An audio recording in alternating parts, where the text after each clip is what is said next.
যখন থেকে নিজের করা ভুলগুলো বুঝতে ও মানতে শুরু করা হয়, ঠিক তখন থেকে অপর পাশের ব্যক্তিটির নিজের কাছে হওয়া ভুলগুলো কমতে শুরু করে। আমরা মানুষ ভুল করব, এটা খুবই স্বাভাবিক, তবে বেশিরভাগ ক্ষেত্রেই আমরা অন্যের ভুল ধরতে ব্যস্ত হয়ে পড়ি। ওই যে বলেছিলাম না আপুরা, আমার বাসাতে অনেক বেশি পুডিং বানানো হয়। আমার বাচ্চাদেরকে আপুরা ডিম আর দুধটা আলাদা করে খাওয়ানোর জন্য অনেক কথা বলতে হয়, তবে এই পুডিং খাওয়ানো নিয়ে তেমন কথাই বলতে হয় না। এই জন্য আমার বাসাতে রেগুলারই পুডিং বানানো হয়। বেশ কয়েকজন আপু তো পুডিং এর রেসিপি চেয়েছেন, তবে আপুরা আমি যেহেতু ডেইলি ব্লগ শেয়ার করছি, এর মাঝে আর আলাদা করে কোনো রেসিপি শেয়ার করা আর সম্ভবই হয় না। তবে আপুরা কোনো রেসিপির জন্য সবচেয়ে বেশি ভালো হয়, অনেক আপুরাই কিন্তু শুধুমাত্র কুকিং ভিডিওগুলোই শেয়ার করেন, আর তাদের ভিডিওগুলো ফলো করলে কিন্তু আপুরা সবচেয়ে বেশি ভালো হয় রেসিপি শেখার জন্য। বুড়িটাকে রেডি করিয়ে স্কুলের উদ্দেশ্যে পাঠিয়ে দিয়েই আমি একটু রেস্ট করেছি। এর মাঝেই উঠে নিজের জন্য আবার একটু কফি বানিয়ে নিয়ে বারান্দাতেই চলে গিয়েছি। কফিটা শেষ করতেই খালা এসেছেন, আর খালাকে দিয়ে কিছু রুটি বানিয়ে রাখছিলাম। ঘুরে ফিরে কিন্তু আপুরা আমার এই একই ভিডিওই চলে আসছে। কাজের মধ্যে এটাও চিন্তা হচ্ছিল আমার আপুরা একই ধরনের ভিডিও দেখে আবার বোরিং ফিল করবে না তো। তবে আপুরা আমি যেহেতু ডেইলি ব্লগ আপলোড করছি, আমার প্রতিদিনের কাজ নিয়েই কিন্তু ব্লগগুলো তৈরি হচ্ছে।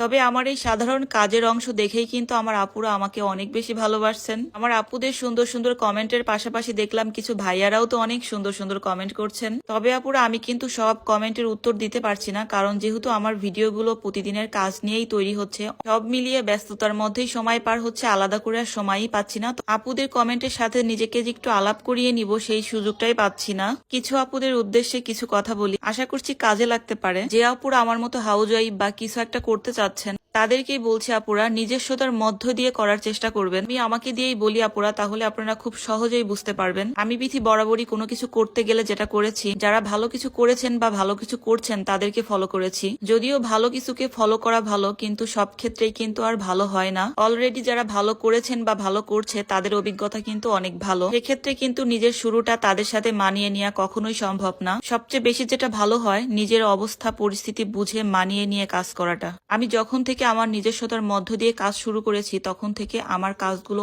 অনেকটাই সহজ হতে শুরু করেছে। আমার ভিডিওগুলো যদিও প্রতিদিনের কাজ নিয়েই তৈরি হচ্ছে, তারপরেও কিন্তু এই ভিডিওর মধ্যে আমার অনেকটা ধৈর্য এবং পরিশ্রম দিয়েই কিন্তু তৈরি হয় আপুরা।